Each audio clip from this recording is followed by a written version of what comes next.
فتبين بعد 48 ساعة من إجراء عمليات النقل أن المستنبتات التي نقل عليها محصول الزرع الآتي من العجل المكبر عليه والفروج المكبر عليه كانت عقيمة تماما، يعني بعقامة قد تزيد عن 99%.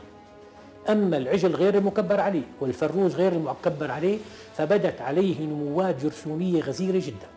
لاحظنا أولا على الغراء بالدم نمو غزير من الجراثيم، المكورات العنقودية الذهبية بصورة خاصة والحالة للدم، ومن المكورات العقدية أيضا الحالة للدم، ومن مكورات عديدة.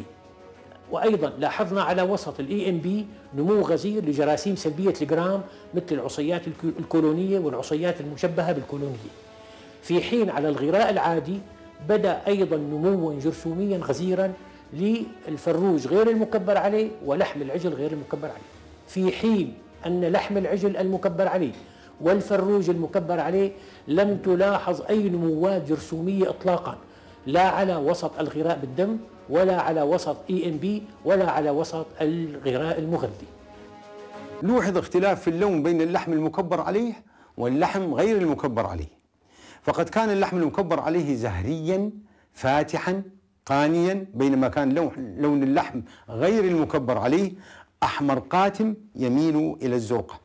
لقد تبين لنا وبكل وضوح ما يلي: أولا عيانيا لوحظ اختلاف في اللون بين اللحم المكبر عليه واللحم غير المكبر عليه، فقد كان اللحم المكبر عليه زهريا فاتحا، بينما كان لون اللحم غير المكبر عليه أحمر قاتم يميل إلى الزرقة.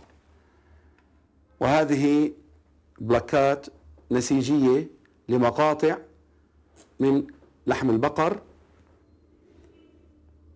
هذا هو اللحم المكبر عليه نسيجيا محفوظ في بلاك برافين، وهذا اللحم الذي لم يذكر اسم الله عليه. وهذه بلاكات أخرى من لحم الطيور الذي أشير إليه، هذا هو اللحم المكبر عليه وهو لونه فاتح رائق، بينما الآخر هو الذي لم يذكر اسم الله عليه لونه غامق أكثر من الأول. وهذا مقطع نسيجي من تحت المجهر، هذا على اليمين لحم بقر مكبر عليه، ويلاحظ أنه لا يوجد فيه خلايا التهابية وقليل من الكريات الحمر، بينما هذا المقطع هو اللحم البقر غير المكبر عليه، توجد خلايا التهابية وعدد كبير من الكريات الحمر.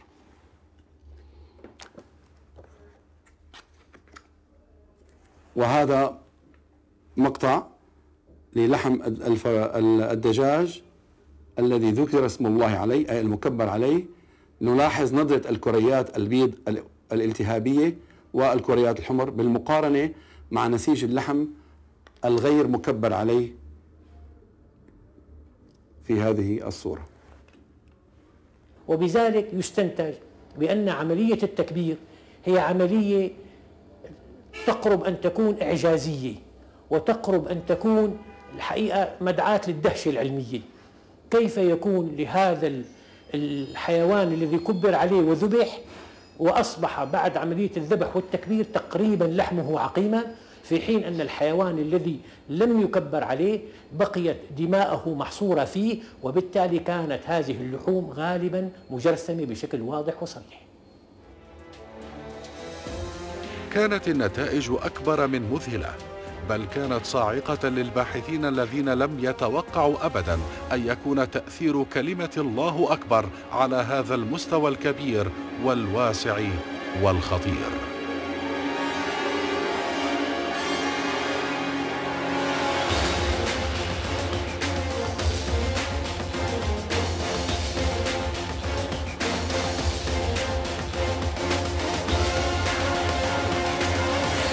كانت الفحوص الدموية والنسيجية كانت كلها لمصلحة التكبير على اللحم، فاللحم الذي كبر عليه يكاد يكون طاهرا نظيفا من كل تلوث. ومن كل أثر للبقع الدموية والجراثيم والمستعمرات الجرثومية.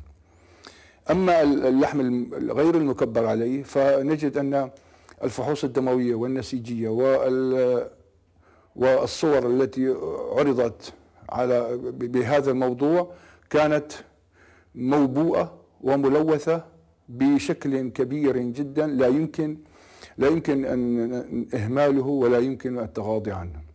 علينا بالتجريب، فالتجربة أكبر برهان لما نقوله.